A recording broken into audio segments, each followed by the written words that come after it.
चलिए बच्चों, कुछ और क्वेश्चंस देखते हैं। निम्न में से फैराडे के विद्युत अपघट के नियमानुसार सही है। M बराबर ZIT, M बराबर IT, M अपॉन ZIT उपरोक्त सभी। तो जो आपका पहला नियम है ये फैराडे का विद्युत अपघट का पहला नियम है, ठीक है। तो ये होता है M is equal to ZIT। पहला आपका ऑप्शन बिल्कुल सही है। चलिए अगला क्वेश्चन देखते हैं। एक कूलाम की विद्युत किसी इलेक्ट्रोलाइट में से प्रवाहित करने पर मुक्त द्रव्यमान है। विद्युत रासायनिक तुल्यांक, रासायनिक तुल्यांक, अपघटन और उपरोक्त सभी। तो बच्चों आंसर क्या होगा? विद्युत रासायनिक तुल्यांक। चलिए अगला क्वेश्चन देखते हैं। विद्युत की मात्रा का मात्रक होता है कूलाम, आवेश, एम्पियर, जूल। तो बच्चों आंसर क्या होगा? कूलाम, ठीक है। देखिए एम्पियर किसका होगा? धारा का। एम्पियर धारा का हो गया, जूल आपका कार्य का हो गया, ठीक है। और कूलाम जो है आवेश का मात्रक है और ये होता है Q इक्वल टू IT। निम्न में से किस विधि में धारा के रासायनिक प्रभाव का प्रयोग नहीं किया जाता?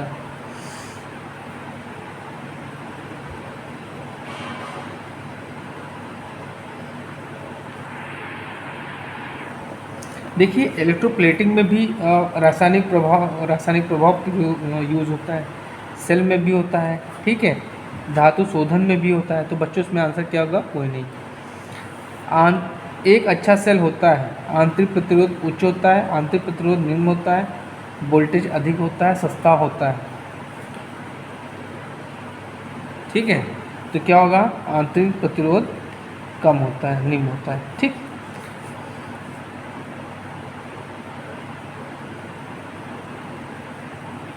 दिए गए 1.4 वोल्ट के सेलों से 3 वोल्ट की घंटी बजाने के लिए उन्हें किस श्रेणी में जोड़ेंगे? देखिए सीरीज़ में, समांतर में, मिश्रित में, सभी में। तो उनको किस में जोड़ेंगे?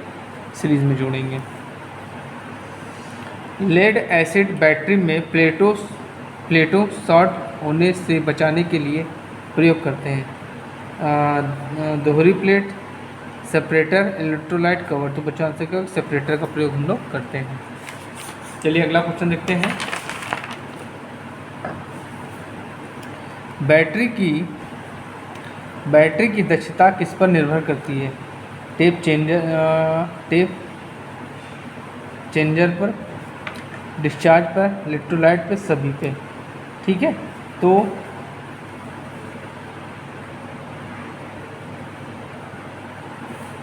तो देखिए बैटरी की दक्षता होगी ये सभी पे डिपेंड करेगी। पूर्ण तरह चार्ज लेड एसिड बैटरी का पता लगाने के लिए निम्न में से कौन सी जांच करेंगे? वोल्टेज, आपेक्षिक घनत्व, गैस का निकलना, सभी। तो सब आंसर क्या होगा? सभी, ठीक है। देखिए अगर पूरी तरह चार्ज होगी तो वोल्टेज सही बताएगा, आपका डेंसिटी भी सही बनाएगा और गैस का निकलना भी बताएगा। लेड एसिड बैटरी की वाट आवर इफिशिएंसी डैश होती है। 60% होती है, 70% होती है, 80% होती है, 90%। तो बच्चों आंसर क्या होगा? 80% होती है। निम्न में से आवेश का प्रतीक होता है, ठीक है। V होता है, I होता है, Q होता है, M होता है। तो V तो आपका क्या हो गया? वोल्टेज हो गया। I क्या हो गया? आपकी करंट हो गई। M आपका मास हो गया, ये आपका चार्ज हो गया। तो ये आपका आंसर हो गया। एक 250 वाट का हीटर 15 मिनट तक 230 वोल्ट सप्लाई पर जलने से कितनी ऊष्मा जूल में उत्पन्न करेगा? ठीक है, इसको आप सॉल्व करिएगा तो बच्चों आपका सेकंड ऑप्शन आएगा। अगर आप लोग कमेंट में लिखिएगा जिसका अगर क्वेश्चन सॉल्व नहीं होगा तो मैं सॉल्व करके बता दूंगा, ठीक है। ओम प्रतिरोध वाले तार की लंबाई बढ़ाकर दुगनी और कटाच घटाकर आधा कर दें तो नया प्रतिरोध होगा 4 ओम होगा, 6 ओम होगा, 8 ओम होगा, 2 ओम होगा। तो बच्चों आंसर क्या होगा? 8 ओम होगा। चलिए अगला क्वेश्चन, निम्न में से ताप गुणांक का प्रतीक है फाई है, ये तो आपका फ्लक्स हो गया, अल्फा ये ताप गुणांक हो गया, ये पाई हो गया, गामा। ठीक है, तो बच्चों इसमें आंसर क्या होगा? ताप गुणांक। 1 kg मीटर बराबर कितने जूल? 1 joule, 9.81 joule, 981 joule. तो बच्चों आंसर क्या होगा? ये आपका आंसर बिल्कुल सही है। निम्न में से कैलोरी किसका मात्रक है? भार का, शक्ति का, ऊष्मीय ऊर्जा का, यांत्रिक ऊर्जा का। तो जो आपका कैलोरी है ये ऊष्मीय ऊर्जा का। ठीक है। लेड एसिड सेल का पूर्ण चार्ज अवस्था में विद्युत वाहक बल होता है 2 वोल्ट होता है, 1.8 वोल्ट होता है, 2.2 वोल्ट होता है, 2.5 होता है। तो बच्चों आंसर क्या होगा? 2.2 वोल्ट होता है। 6 सेल प्रत्येक 1.5 वोल्ट की श्रेणी में जोड़ते समय भूलवश एक स्रोत विपरीत जुड़ जाए तो सेल का वोल्टेज क्या होगा? ठीक है, 4.5 होगा, 6 वोल्ट होगा, 9 वोल्ट होगा और क्या हो जाएगा? 7.5 वोल्ट होगा। तो देखिए 6 सेल हैं तो 1.5, 1.5, 1.5, 1.5, 1.5। ठीक है,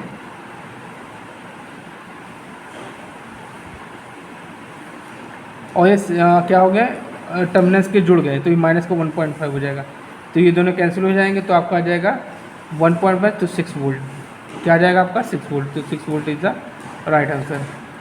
माध्यम वोल्ट केबल कितने वोल्ट तक बनाए जाते हैं? 650, 11,000, 250 वोल्ट और 22,000 वोल्ट। तो बच्चों देखिए ये तो आपका लो वोल्टेज है, ठीक है, ये आपका हाई वोल्टेज है, ये आपका मीडियम वोल्टेज है। तो बच्चों यही आंसर आपका सही है। शुद्ध प्रतिरोध का तापमान बढ़ने से बढ़ता है, घटता है, कोई प्रभाव नहीं। शून्य प्रतिरोध का तापमान बढ़ने से बढ़ता है। ठीक है, प्रतिरोध की बात हो रही है। ठीक है, तो इसमें आंसर क्या होगा बच्चों?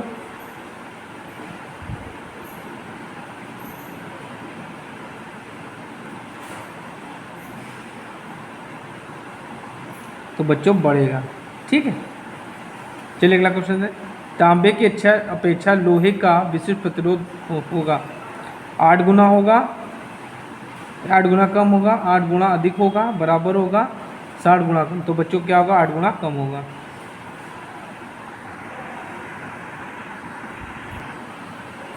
शुद्ध धातुओं का प्रतिरोध तापमान बढ़ने से बढ़ता है, घटता है, कोई प्रभाव नहीं पड़ता, शून्य होता है। तो बच्चों क्या होगा? बढ़ेगा। ठीक है, तांबे का विशिष्ट प्रतिरोध लोहे की अपेक्षा कितना होता है? तो 8 गुना कम होता है। बल्ब का जलना विद्युत धारा का कौन सा प्रभाव है? ये आपका ऊष्मीय प्रभाव है। परमाणु नाभिक में पाए जाते हैं। देखिए आपका परमाणु है, ये आपका नाभिक है, इसमें प्रोटॉन और न्यूट्रॉन पाए जाते हैं और ये बाहर पे इलेक्ट्रॉन पाए जाते हैं। तो नाभिक की बात कर रहा है तो यहाँ पे क्या होगा? न्यूट्रॉन और प्रोटॉन।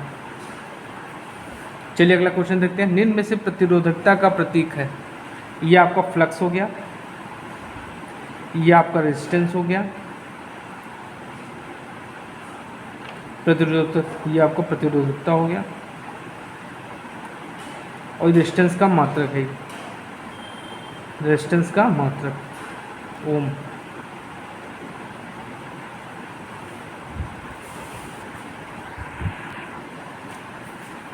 ट्रिकल चार्जिंग किस दोष को दूर करने के लिए की जाती है? सल्फेनेशन, बकलिंग, कोरोजन, स्थानिक क्रिया। तो बच्चों उसका सल्फोनेशन। चलिए अगला क्वेश्चन देखते हैं, 5 सेल प्रत्येक 1.4 वोल्ट और आंतरिक प्रतिरोध 25 ओम है, को श्रेणी में जोड़ने पर कुल प्रतिरोध कितना होगा। ठीक है, तो चलिए जोड़िए।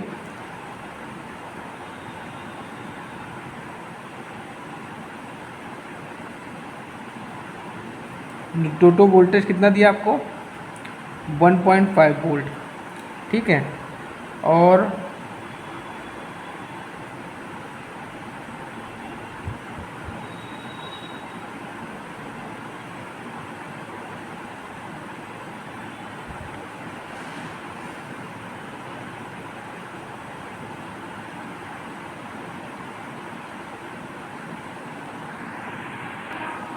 देखिए यहाँ पे वोल्टेज की वैल्यू कितनी दी है, 1.5 वोल्ट। अब देखिए 5 सेल हैं आपके। ठीक है, 5 सेल, चलिए मान लीजिए ये एक सेल हो गया, ये आंतरिक रेजिस्टेंस हो गया, ये एक सेल हो गया, ये आंतरिक रेजिस्टेंस हो गया, एक सेल हो गया, ये आंतरिक रेजिस्टेंस हो गया, एक सेल हो गया, ये आंतरिक रेजिस्टेंस हो गया, एक सेल हो गया, ये आंतरिक रेजिस्टेंस। तो सबकी वैल्यू क्या है, 2.5 है। सबकी वैल्यू क्या है, 2.5 है। तो हम टोटल, अगर टोटल रेजिस्टेंस निकालें, टोटल रेजिस्टेंस आर मान लेते हैं, इंटरनल आर है, तो 5 है, तो 5 गुणे कितना हो जाएगी, किस में सीरीज में है, ये आपके श्रेणी में जुड़े हैं। तो श्रेणी में रेजिस्टेंस क्या हो रहा है, सब जोड़ देंगे, या तो जोड़ दीजिए सबको, या तो 5 से मल्टीप्लाई कर दिए, तो वो ये करेंगे तो क्या आ जाएगा 25, तो आ जाएगा आपका 125, तो ये आ जाएगा आपका 1.25 ओम। तो बच्चों ये आपका आंसर बिल्कुल सही है। ठीक है, चलिए अगला क्वेश्चन देखते हैं। चुंबक कीपर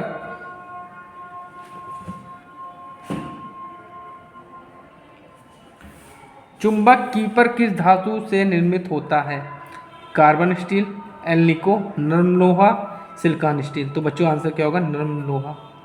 ठीक, सिलिकॉन स्टील से ट्रांसफार्मर की कोर बनाई जाती है, ट्रांसफार्मर कोर। चलिए अगला क्वेश्चन देखते हैं। निम्न में से चुंबकीय फ्लक्स का प्रतीक है, ये तो आपका क्या स्पेसिफिक कंडक्टिविटी है, स्पेसिफिक कंडक्टिविटी है, कंडक्टिविटी, ये आपका फ्लक्स है, ये आपका फ्लक्स डेंसिटी है,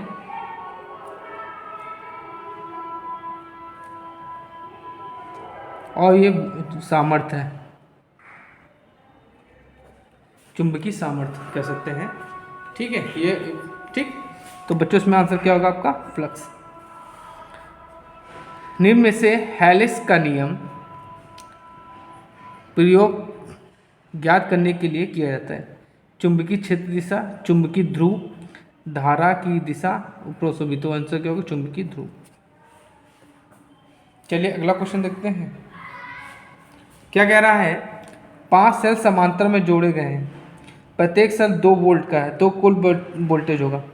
देखिए अगर सेल जो है आपके समांतर में जोड़े गए हैं और समांतर में जो वोल्टेज की वैल्यू क्या होती है, समान होती है, तो इसमें आंसर क्या होगा आपका, 2 वोल्ट ही रहेगा। बैटरी की क्षमता मापी जाती है एम्पियर में। ठीक है, एम्पियर सेकेंड में, एम्पियर घंटे में, वोल्टेज के अनुसार। तो बच्चों जो बैटरी की क्षमता होती है, देखिए सबकी मैं बता देता हूँ। जो आपका ट्रांसफार्मर होता है, इसकी होती है केवीए में। जो आपका अल्टरनेटर होता है, इसकी होती है केवीए में। जो आपका मोटर होता है, इसकी किलोवाट या एचपी में। जो आपका बैटरी होता है, इसकी एम्पियर आवर में। और जो आपका फ्यूज़ होता है, इसकी एम्पियर में होती है। तो बच्चों इसमें आंसर क्या होगा, एम्पियर घंटे में। निम्न में से फ्लक्स घनत्व का एसआई मात्रक है, वेबर, मैक्सवेल, वेबर पर मीटर, एम्पियर टन। देखिए वेबर तो आपका, वेबर को है आपका फ्लक्स का। ठीक, मैक्सवेल भी आपका क्या है, फ्लक्स का है। ये आपका क्या है, ये फ्लक्स घनत्व का है, फ्लक्स घनत्व। और फ्लक्स घनत्व का एक और होता है टेस्ला। ठीक, एम्पियर टर्न है आपका एमएमएफ का। ठीक है, चलिए और क्वेश्चन देखते हैं। निम्न में से फ्लक्स घनत्व का एसआई मात्रक है? वेबर, मैक्सवेल, वेबर पर मीटर और एम्पीयर। तो बच्चों आंसर ये होगा। चलिए अगला क्वेश्चन देखते हैं। विद्युत चुंबकों के निर्माण में प्रयुक्त धातु है? नम लोहा, फौलाद, एल्निको, एल्निकोइनस। तो बच्चों आंसर क्या होगा? नम लोहा। ठीक है, कॉक-स्क्रू नियम का प्रयोग निम्न में से क्या ज्ञात करने के लिए किया जाता है? विद्युत धारा का मान, चुंबकीय क्षेत्र की दिशा, चालक का दिशा, अपोसमी। तो क्या होगा? चुंबकीय क्षेत्र की दिशा को हम लोग कॉक-स्क्रू के नियम से करते हैं। प्रेरित धारा उसी का विरोध, प्रेरित धारा उसी का जिसके कारण स्वयं पैदा हुई। प्रेरित ईएमएफ होगा यहाँ। ठीक है, प्रेरित ईएमएफ उसी का विरोध करती है जिससे स्वयं पैदा होती है। फैराडे का, फ्लेमिंग का, लेंज का, अपोसमी। तो जो फैराडे का लेंज का नियम है ये बताता है कि जो आपका ईएमएफ उत्पन्न होगा वो उसी का विरोध करता है जिससे वो स्वयं उत्पन्न होता है। चलिए अगला क्वेश्चन देखते हैं। निम्न में से एक वेबर बराबर है? 1 मैक्सवेल, 10⁸ मैक्सवेल, 10⁵ लाइन, 10⁵। तो क्या होगा? 10⁸ मैक्सवेल के बराबर होता है। रिलेटेंस का एसआई मात्रक है।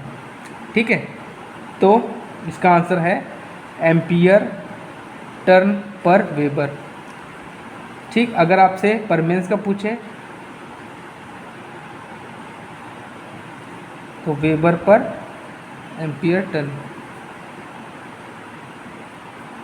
निम्न में से फेरो चुंबकीय पदार्थ है? कोबाल्ट है, एल्युमिनियम है, तांबा है, अपोसमी।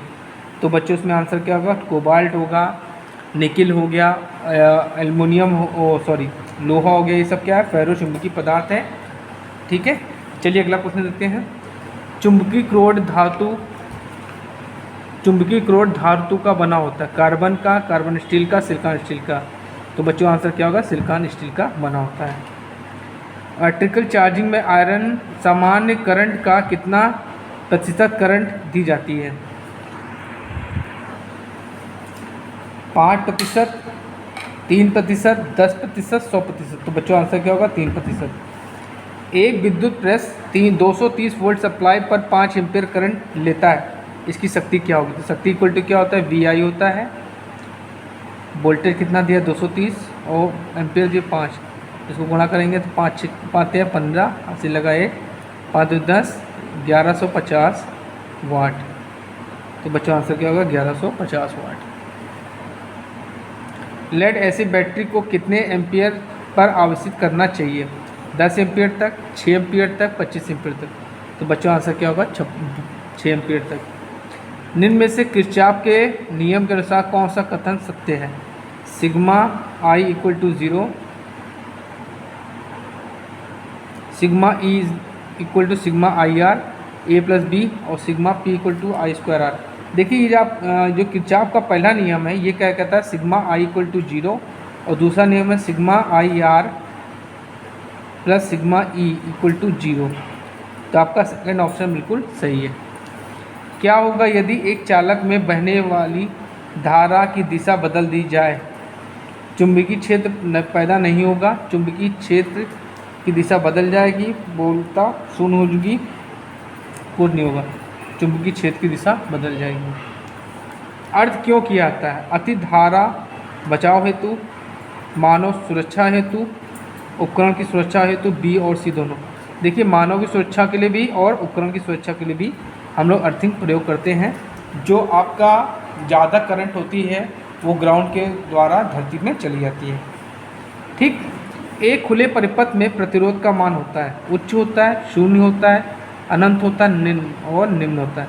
अगर आपका सर्किट देखिए इसकी दो कंडीशन है। अगर सर्किट ओपन है, ओपन सर्किट आर की वैल्यू इनफाइनाइट होगी, करंट की वैल्यू 0 होगी और वोल्टेज की वैल्यू मैक्सिमम होगी। शॉर्ट सर्किट की बात करें तो रेजिस्टेंस की वैल्यू 0, करंट की वैल्यू इनफाइनाइट और वोल्टेज की वैल्यू 0। तो बच्चों आज मैंने आपको यूपीपीसीएल की तैयारी के लिए कुछ इंपॉर्टेंट क्वेश्चन डिस्कस किए हैं। इन क्वेश्चंस को देखिएगा और कोशिश करिएगा पूरा वीडियो देखिए। अगर आप मेरे चैनल नए हैं तो प्लीज़ मेरे चैनल को लाइक करिए, शेयर करिए, सब्सक्राइब करिए, जिससे आपकी यूपीपीसीएल की तैयारी अच्छे से हो सके और जिन दिसंबर और नवंबर में आपके एग्ज़ाम यूपीपीसीएल के हो सकते हैं। ठीक है, इसलिए आप लोग तैयारी करते रहिए। Thank you.